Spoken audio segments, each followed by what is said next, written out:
Hi friends, आज तुम्हाला मी कमीत कमी इन्ग्रेडियंट्समध्ये खारी करायचं दाखवलेलं आहे.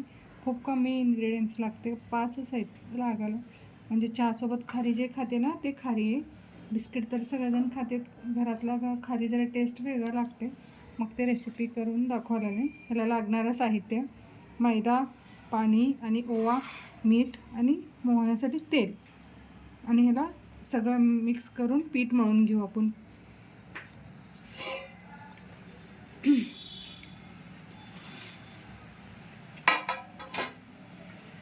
एक वाटीभर मैदा आहे. मैदाची जर तुम्ही गव्हाची पीठ जरी घेतलं तर बी चालते. असं काय नाही की मैदाच पाहिजे म्हणून. मी असं कसं थोडं क्रंची वेगळं लागतं टेस्ट मैद्याचं, म्हणून मैद्याचं करायला लागले.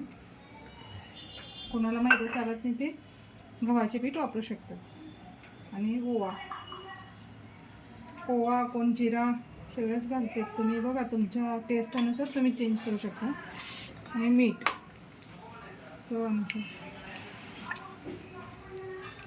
आणि याला मेन म्हणजे मोहन जरा व्यवस्थित घालावं लागते. काही जास्त पण घालू नका आणि कमी पण घालू नका. हे मोठा एक पोहा खायचं चम्मच असते ना, त्याच्याने 1-2 चम्मच आहे. मग याला मोहन घालून छान लावून मैद्याला एकजीव करून लावून घ्यायचं. असं छान मैद्याला सगळं तेल. मैद्याची तेलाच्या ठिकाणी तुम्ही तूप पण वापरू शकतात. खरं खूप तेलात घातलं ना मग ते लेअर सुटून एकदमच खारी लेसलेस होते. पाणीतच तेलातच सगळं ओपन होते. म्हणून मी असं तेल घेतले. तूप घालायला काय हरकत नाही. खरं ते गरम तेलात घातलं त्याचं लेअर सगळं तेलातच निघते ते, म्हणून जरा तेल घातलेलं बरं.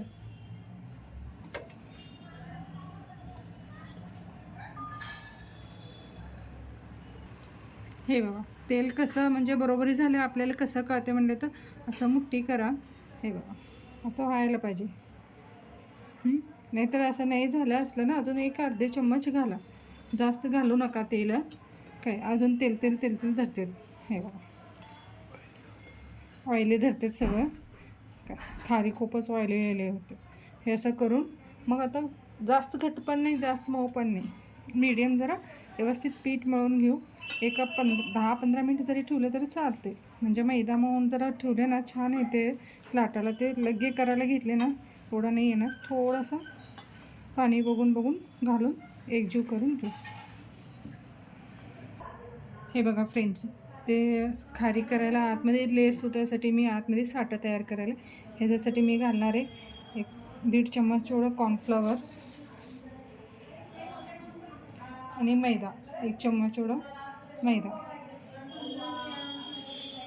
आणि हे छान तूप आहे, तुपात मिक्स करायला मी.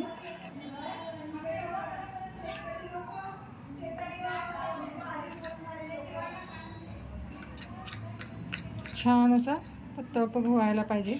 माझं थोडंसं तूप कमी पडलं वाटते, मी घालून घेते. बघून घ्यायचं. असं एकदमच काय एक्स्ट्रा चांगलं तूप घालून ठेवायचं काय यूज होणार पण नाही आहे नंतर. जेवढं खारी करतं त्यावेळेस थोडं यूज होणार, म्हणून कसं तूप पण वेस्ट होऊ नये म्हणून थोडं थोडं बघून घालायचं आहे. माझं तूप कमी पडले, मी थोडं तूप घालून घेते. हे बघा फ्रेंड्स, असं छान एकजीव करून घेतलं मैदा. आणि हे जर असं कट करून भाग करून घेऊ आपण उंड्याचं.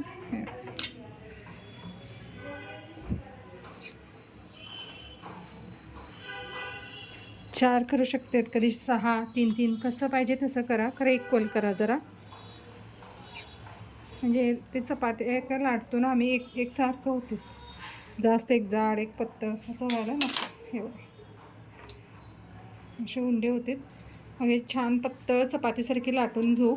एकावर एक ठेवायचं. ते मोहन केलेलं आपण हे लावून घ्यायचं असं छान. हे बघा फ्रेंड्स, असं लाटून घेतलं मी पातळ. मी 4 पदरीचं करायला, कोण 2 करतात, कोण 3 करतात, कसं आवडते तसं करा. आणि थोडासा मैदा शिंपडून घेतले वर मी. हे बघा, थोडासा मैदा शिंपडून घ्या. आणि हे तूप आणि कॉर्नफ्लॉवर मैदा मिक्स करून ठेवलेलं बॅटरला असं थोडं थोडं लावा. जास्त लावू नका, का की तेलच सगळं लेअर्स निघून पडतात. ते एकावर एक ठेवायचं. याच्यावर सगळं एकावर एक ठेवून घेतले आणि नंतर ह्याला असं फोल्ड करा.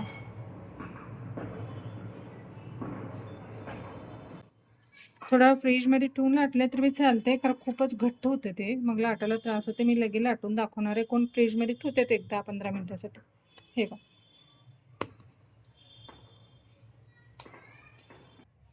हे बघा असं चौकोन लाटून घेतले मी. आणि शेप कसा पाहिजे तसं करू शकतात. कोण असं एकदम लंबे खारी करतात, कोण चौकोन चौकोन छोटे छोटे शंकरपाळ्यासारखे करतात. कुणाला कसं आवडतं ते शेप देऊ शकतात. असं का नाही असंच पाहिजे तसंच ठेवायला पाहिजे म्हणून. कसं आवडते तसं. लहान लेकरं असले ना शक्यता मोठा ठेवा, म्हणजे त्यांना का असं चहामध्ये डुबून खायला छान येते. छोटे छोटे केले ना मग ते चहामध्ये डुबवलं जाते, तर आताच सगळं चहात डुबून जाते ते पोळी.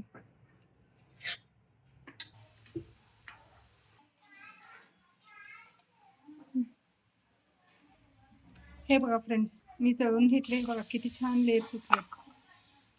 हे बघा, खूप छान लेयर सुटते.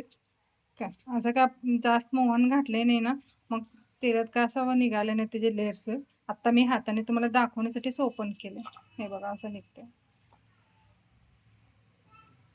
कसं फ्रेश पण वाटतंय आणि कसं बाहेर दाढला लावते, दाढल्यापेक्षाही हे आपण घरात तुपात लावून साठात तुपातलं केलं ना छान लागते आणि हे खोकला येत नाही, काय नाही.